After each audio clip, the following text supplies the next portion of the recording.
Here is a step-by-step guide showing how to safely transfer a person from a bed or sofa to an armchair or wheelchair. Preparation. Explain to the person what you are doing and why, and check the area for tripping hazards. Encourage cooperation and independence. Make sure you wear non-slip footwear. If necessary, use aids such as non-slip mats or transfer aids. Body position. Sit the person up.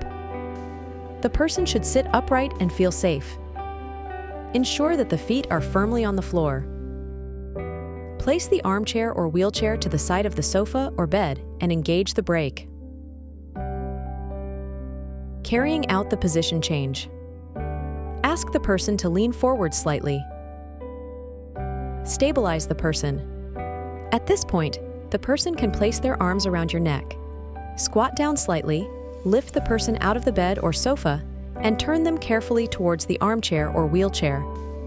Gently place the person inside. Review. Ensure that the person is sitting comfortably and securely in the armchair or wheelchair and feels at ease. This guide will help you to carry out a position change safely and effectively.